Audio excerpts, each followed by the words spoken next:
अगर आपको ये वीडियो अच्छी लगे तो प्लीज़ सपोर्ट कीजिए क्योंकि नॉवल को लिखकर अपलोड करने में बहुत टाइम लगता है।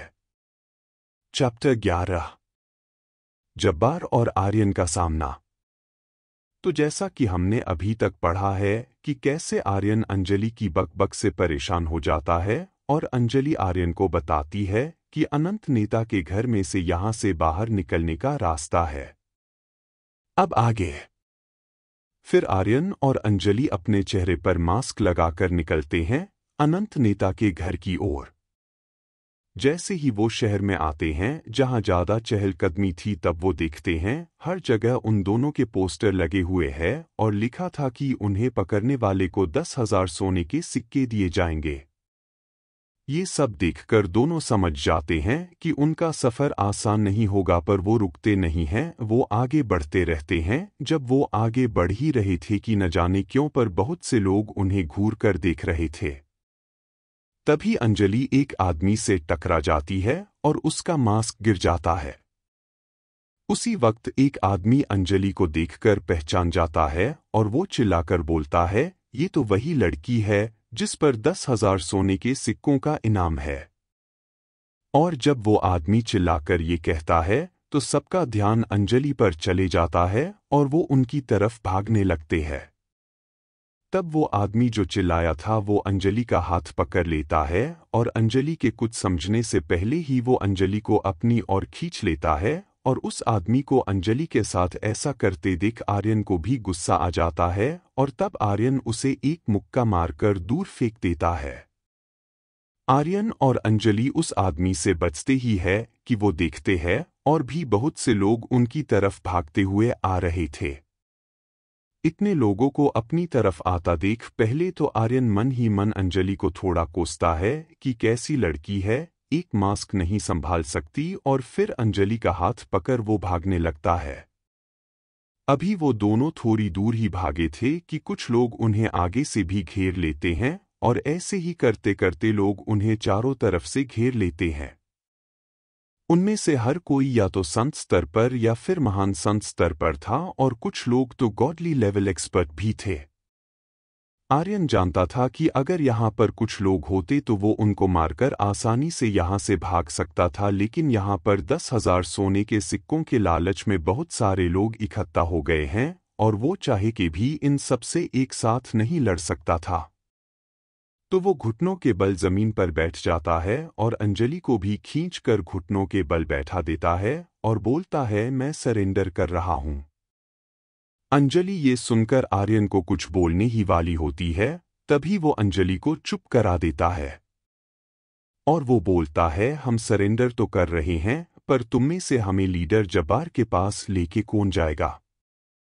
याद है ना, जो हमें लीडर जब्बार के पास लेके जाएगा वही इनाम पाएगा।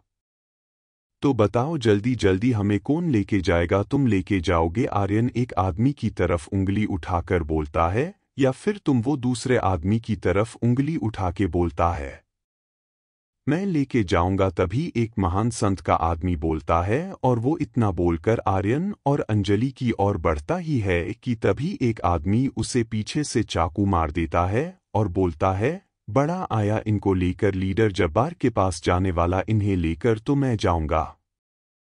फिर वो भी आगे बढ़ने लगता है कि उसके सामने एक गॉडली लेवल का आदमी आकर उसकी गर्दन को उसके धड़ से अलग कर देता है, और जब वो गॉडली लेवल का आदमी आगे बढ़ने लगता है तब कुछ महान संत स्तर के आदमी आकर उसके सामने खड़े हो जाते हैं और वो सब मिलकर उस पर हमला कर देते हैं। ऐसे ही करते करते सारे लोग एक दूसरे से ही लड़ने लगते हैं।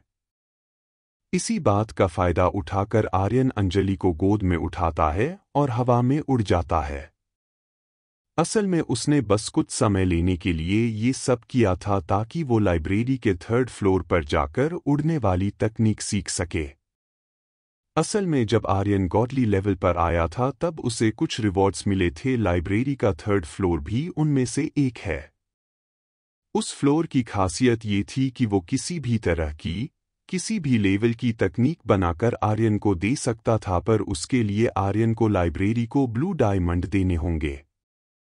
ब्लू डायमंड पूरे स्वराज प्लैनेट पर एक दुर्लभ वस्तु मानी जा सकती है। वो तो आर्यन की किस्मत अच्छी थी कि उसे अंजलि के किडनैपर्स भैरव से 2 ब्लू डायमंड मिल गए थे, जिसका इस्तेमाल करके उसने लाइब्रेरी से उड़ने वाली तकनीक ली थी।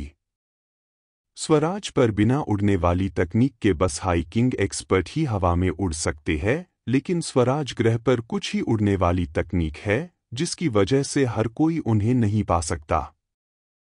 असल में गॉडली लेवल के बाद प्लैनेट लेवल, फिर उसके बाद अर्थ लेवल आता है, उसके बाद ही कहीं जाकर हाइकिंग लेवल आता है, और माना जाता है कि कोई भी इंसान इस लेवल में नेचर के साथ कनेक्शन बनाकर हवा में उड़ सकता है।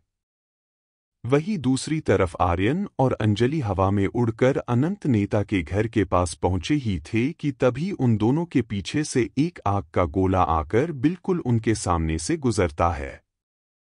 और जब वो पीछे मुड़कर देखता है तो वो देखता है कि आसमान में 3 लोग उड़ रहे हैं, और उन तीनों को देखकर आर्यन के चेहरे पर भी शिकंद आ जाती है। तो आखिर वो 3 लोग असल में है कौन? असल में ये और कोई नहीं जब्बार और उसके 2 मंत्री कंतारा और भूषण थे, जिनमें से उसके दोनों मंत्री का लेवल हाइकिंग लेवल के लो टियर पर था और वही जब्बार का लेवल हाइकिंग लेवल के भी हाई टियर पर था। तभी जब्बार आर्यन को कहता है, उड़ने वाली तकनीक हम बुरा नहीं है, तुझे मारने के बाद वो भी मेरी होगी। तभी जब्बार अपने दोनों मंत्रियों से बोलता है, जाओ उसे पकड़ कर मेरे सामने लाओ।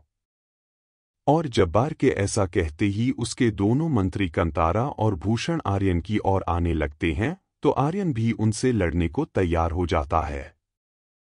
तभी वो आर्यन पर अपने करामाती हाथ नाम का जादुई हमला करते हैं, जिसकी वजह से उनके हाथों से बड़ा सा काले रंग का हाथ निकलता है, जो कि इतना बड़ा था कि वो पूरे आसमान को ढक रहा था। और जैसे जैसे वो हाथ आर्यन की ओर आने लगा तो आर्यन पर भी उस हाथ के दबाव का असर होने लगता है। आर्यन फिर अपने सबसे ताकतवर हमलों में से एक डबल अटैक हमला इस्तेमाल करता है, जिससे आर्यन के हाथ से भी 2 बहुत बड़े रोशनी के हाथ निकलते हैं, और फिर वो एक दूसरे से मिल जाते हैं, और उन दोनों के मिलते ही चारों तरफ एक बहुत खतरनाक ताकत फैल जाती है। अब आप ये सोच रहे होंगे कि ये वही हमला है ना जो कि आर्यन ने अयान पर इस्तेमाल किया था, और अगर ये वही हमला है तो ये इतना अलग क्यों? हाँ, ये वही हमला था जिसने अयान को घायल किया था, पर उसके लेवल के साथ उसके इस हमले का लेवल भी बढ़ गया था। असल में इस दुनिया पर पाई जाने वाली तकनीक ज़्यादातर तो एक ही लेवल की होती है, पर स्वराज ग्रह पर कुछ ऐसी भी तकनीक है जो कि यूज़र के लेवल के साथ बढ़ती है, और आर्यन की डबल अटैक उन्हीं तकनीकों में से एक है। और जैसे ही दोनों मंत्रियों की शक्तियों से बना हाथ जाकर आर्यन के डबल अटैक से बने हाथ से टकराता है, तो चारों तरफ एक शक्तियों की लहर फैल जाती है, और यही नहीं, वो लहर इतनी ताकतवर थी कि जब्बार जो कि उस हमले से काफ़ी दूर खड़ा था, वो भी इस लहर की ताकत की वजह से कुछ कदम दूर फेंका चला जाता है। और वही आसमान में दोनों हमलों के टकराने से चारों तरफ एक सफ़ेद धुआं फैल जाता है, और जब वो धुआं हटता है तब वो देखते हैं कि आर्यन के कपड़े फटे हुए हैं, जिसकी वजह से उसकी गठीली बॉडी सबको दिख रही है, और उस हमले की वजह से वो भी कुछ जख्मी हो गया था, पर इससे बुरा हाल तो दोनों मंत्रियों का था। उनमें से एक का हाथ अब काम करने के लायक नहीं बचा था, तो वही दूसरे की खून की उल्टियाँ रुकने का नाम ही नहीं ले रही थी। अपने मंत्रियों को ऐसी हालत में देखकर जब्बार आग बबूला हो जाता है, तो वो गुस्से में अपनी शक्ति बाहर निकालकर आर्यन की ओर भेजने लगता है। आर्यन ने अपनी आधी से ज्यादा शक्ति दोनों मंत्रियों से लड़ने में खर्च कर दी थी, तो अब उसमें इतनी भी ताकत नहीं बची थी कि वो जब्बार की शक्तियों के दबाव को भी संभाल सके, पर फिर भी वो अपनी शक्ति जमा करके जब्बार की शक्तियों के दबाव से बचने की कोशिश कर ही रहा था। तभी अचानक से जब्बार आर्यन के ठीक सामने आ जाता है और बोलता है, अब खेल खत्म हुआ, अब शुरू होगी असली जंग। तो क्या होगा जब आर्यन और जब्बार आएंगे एक दूसरे के सामने? कैसे हराएगा आर्यन जब्बार को? क्या बचकर जा पाएगा आर्यन अपने घर वापस स्वराजपुर, या मारा जाएगा जब्बार के हाथों? जानने के लिए देखते रहिए जादूगर का जादूगर।